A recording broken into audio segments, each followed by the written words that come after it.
वाराणसी के शास्त्री घाट पर देश भर में 60 लाख खाली सरकारी पदों को तुरंत भरने के लिए किया गया आंदोलन।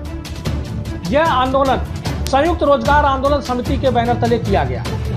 आपको बता दें कि यह आंदोलन का मुख्य हिस्सा रही नंदिनी यादव ने मीडिया कर्मियों से बात करते हुए कहा कि आज हमारा देश बेरोजगारी की मार झेल रहा है। बड़ी बड़ी डिग्रियां लेकर भी युवा कामकाज के लिए दर दर भटक रहे हैं। रोजगार का नया सृजन करना तो दूर, देश भर में लाखों खाली पड़ी सरकारी वैकेंसियों पर भर्ती नहीं की जा रही है। जहां भर्ती हो भी रही है, ठेकेदारी व्यवस्था के तहत हो रही है, जहां मिनिमम वेज इतना कम है कि जिससे काम करने के बावजूद भी लोगों को सम्मानपूर्वक जीवन जीना मुश्किल हो रहा है।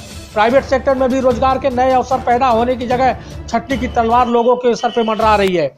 पिछले दिनों पूरे देश में देखा गया कि युवाओं के द्वारा उत्तर प्रदेश, दिल्ली, महाराष्ट्र, बिहार, मध्य प्रदेश आदि राज्यों में railway, SSC, UPSC, central police force, RRB, NTPC, Agnipath योजना एवं राज्यों की विभिन्न भर्तियों को लेकर आंदोलन हुए, किंतु युवा विरोधी तानाशाह सरकार द्वारा बातचीत करने के बजाय युवाओं के साथ बर्बरतापूर्वक व्यवहार किया गया।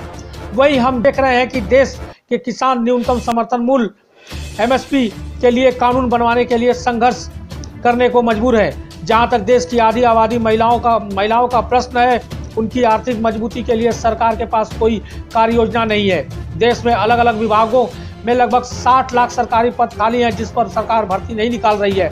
ऐसा लगता है कि सरकार रोजगार को लेकर गंभीर नहीं है।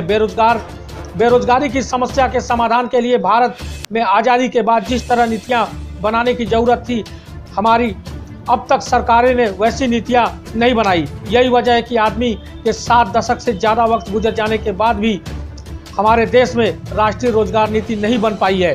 पहले से ही बेरोजगारी का मार झेल रही हमारी अर्थव्यवस्था को कोरोना और अधिक चिंताजनक स्थिति में पहुंचा दिया है।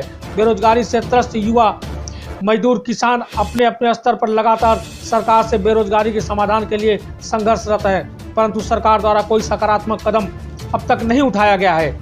देश की बात फाउंडेशन के आह्वान पर संयुक्त रोजगार आंदोलन समिति के बैनर तले देश भर में 60 लाख खाली सरकारी पदों को तुरंत भरने एवं राष्ट्रीय रोजगार नीति कानून संसद में पास करके सभी देशवासियों को रोजगार की गारंटी दी जाए। इस मांग के साथ रोजगार आंदोलन के तहत आगामी 26 जनवरी को यह धरना प्रदर्शन किया गया।